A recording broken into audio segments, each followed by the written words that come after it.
दुनिया के ऊपर रशिया और यूक्रेन की जंग की खबरें ज़ुबान ज़द आम है। पूरी दुनिया के प्रिंट मीडिया, इलेक्ट्रॉनिक मीडिया और सोशल मीडिया के ऊपर ये ट्रेंडिंग और हॉट टॉपिक बन चुका है कि यूक्रेन के ऊपर रशिया ने चढ़ाई क्यों की, रशिया ने यूक्रेन में अपनी फ़ौज क्यों भेजी और क्यों जंग मुसल्लत की। हम ये भी डिस्कस करेंगे कि यूक्रेन और रशिया का असल में तनाज़ा क्या है, असल लड़ाई की वजह क्या, असल कन्फ्लिक्ट आपस में क्या है। तो सबसे पहले हम डिस्कस करते हैं कि यूक्रेन मुल्क कहाँ पे वाक़या है। यूक्रेन मुल्क जो है बेसिकली यूरोपियन मुल्क है। पहले ये सोवियत यूनियन का हिस्सा हुआ करता था और जब सोवियत यूनियन 1991 में टूटा तो ये यूक्रेन एक अलहदा मुल्क बनकर दुनिया के नक्शे पर मार्ज़ वजूद में आया। यूक्रेन के हमसाया ममालिक में पोलैंड है, हंगरी है, बेलारूस है, रूस है और रोमानिया वगैरह शामिल हैं। यूक्रेन की आबादी तकरीबन 44 मिलियन के करीब है। वहाँ में तकरीबन 70% जो लोग हैं वो रशियन लैंग्वेज बोलते हैं और यूक्रेन की जो नेशनल लैंग्वेज वो यूक्रेनियन लैंग्वेज है। अब हम बात करते हैं रशिया की, जो कि दुनिया का साबका सुपर पावर भी रह चुका है और दुनिया के रकबे के लिहाज से सबसे बड़ा मुल्क भी है, तगड़ा मुल्क भी है, दफाई लिहाज से मजबूत मुल्क भी है। इसकी आबादी तकरीबन 144 मिलियन के करीब है और ये अक़वाम मुत्तहिदा का मुस्तकिल सलामती कौंसिल का मेंबर भी है। अब हम बात करते हैं कि यूक्रेन और रशिया की असल तनाज़े की वजह क्या है। 2014 में जब यूक्रेन के प्रेसिडेंट को यूरोपियन यूनियन की तरफ से ऑफ़र की गई क्यों ना आपको यूरोपियन यूनियन का हिस्सा बना दिया जाए, तो उस वक्त का जो यूक्रेन का प्रेसिडेंट था वो चूँकि प्रो रशियन था, उसका रुझान रशिया की तरफ ज़्यादा था, तो उसने यूरोपियन यूनियन का हिस्सा बनने से साफ साफ इनकार कर दिया था।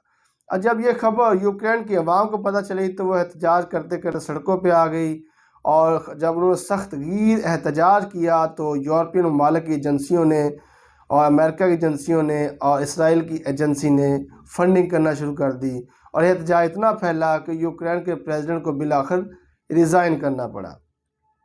जब यूक्रेन के प्रेसिडेंट ने रिज़ाइन कर दिया तो उसकी खबर रशिया तक पहुंची तो रशिया ने अपने फ़ौजी दस्ते यूक्रेन के एक जजीरा क्राइमिया है वहां पे भेज दिए। फिर रशिया फ़ौज ने क्राइमिया नामक जजीरे पर कब्ज़ा कर लिया। जब कब्ज़ा हुआ, कब्ज़ा करने के बाद रशियन आर्मी ने यूक्रेन के मशरकी साइड पर जो बागी लोग रहते थे उनको फंडिंग करना शुरू कर दी, उनको असला देना शुरू कर दिया, जिस नतीजे में उन बागी लोगों ने यूक्रेन के 2 शहर हैं लुहांस्क और डोनेस्क उन पर कब्ज़ा कर लिया। यूक्रेनियन आर्मी की और बागियों काफ़ी झड़पें भी हुई जिस वजह से 14,000 के करीब लोग भी मारे गए हैं। अब हम बात करते हैं कि रशिया ने अपनी फ़ौज क्यों भेजकर जंग की। अच्छा, जब 2014 में यूक्रेन के प्रेसिडेंट ने रिज़ाइन कर दिया उस वक्त जो है यूरोपियन ममालिक की एजेंसियाँ हरकत में आई और अमेरिका की एजेंसी भी हरकत में आई, इसराइल की एजेंसी भी हरकत में आई। उन्होंने ये गौर व फिक्र करना शुरू कर दिया कि यूक्रेन में कैसा प्रेसिडेंट हम कौन सा लाएं कि जो हमारी बात माने और यूरोपियन यूनियन का हिस्सा बन जाए। तो उनकी नज़र एक यहूदी शख्स था ज़ेलेंस्की, जो कि कॉमेडियन था, जो कि एक्टर था, उस पर पड़ी। उन्होंने उसको प्रमोट करना शुरू कर दिया, फंडिंग करना शुरू कर दी। हालांकि उसका कोई सियासी बैकग्राउंड भी नहीं था, वो सियासी आदमी भी नहीं था। अचानक उसको प्रमोट करके फंडिंग करके उन्होंने 2019 में यूक्रेन का प्रेसिडेंट बना दिया। जब ये शख्स ज़ेलेंस्की यूक्रेन का प्रेसिडेंट बना तो उसने यूरोपियन यूनियन से इलाहा करने की कोशिश तेज़ कर दी, जिस पर रशिया की जाने से बार बार मना किया गया, लेकिन वो बाज ना आया। तो फिर बिला आखिर रवां हफ्ते रशिया ने अपनी आर्मी यूक्रेन के अंदर दाखिल कर दी और जंग उन पर मुसल्लत कर दी। ये जो ज़ेलेंस्की नामी शख्स है ये सियासी आदमी था ही नहीं, ये बंदा पॉलिटिकल था ही नहीं, ये लीडर था ही नहीं। अब ये शख्स ये कह रहा है कि मुझे और मेरी ख़ानदान की जान को ख़तरा लायक है। हालांकि ये लीडर होता तो पहले कौम की सोचता, उसके 44 मिलियन के करीब लोग वहाँ पर रहते हैं, उनकी सोचता। उसको फिक्र है अपनी जान बचाने की और अपने ख़ानदान की जान बचाने की। अगर ये जो यूक्रेन है ये यूरोपियन यूनियन का हिस्सा बन जाता है तो फिर रूस की सालमियत को ख़तरा लाक हो सकता है।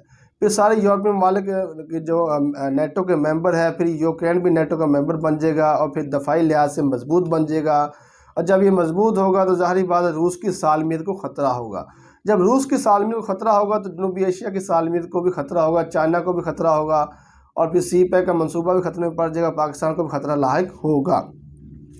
इसलिए रशिया नहीं चाहता कि जो यूक्रेन है ये जो है यूरोपियन यूनियन का हिस्सा बने।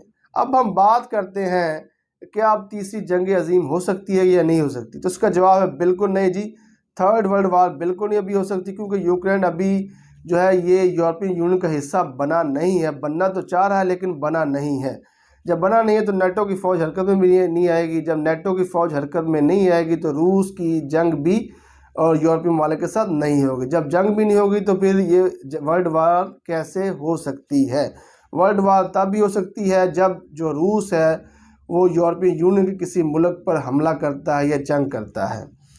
तब मैं अपने मुअज़्ज़ज़ नाज़रीन पर छोड़ता हूँ कि रूस ने जो है ये यूक्रेन पर चढ़ाई करके फ़ौज भेज कर ज़्यादती की है या अच्छा इक़दाम किया है। तो हमारे इस वीडियो को कमेंट लाजमी कीजिएगा और कमेंट में हमें बताइएगा कि ये रूस का अच्छा इक़दाम है या कि अच्छा इक़दाम नहीं है। Thank you.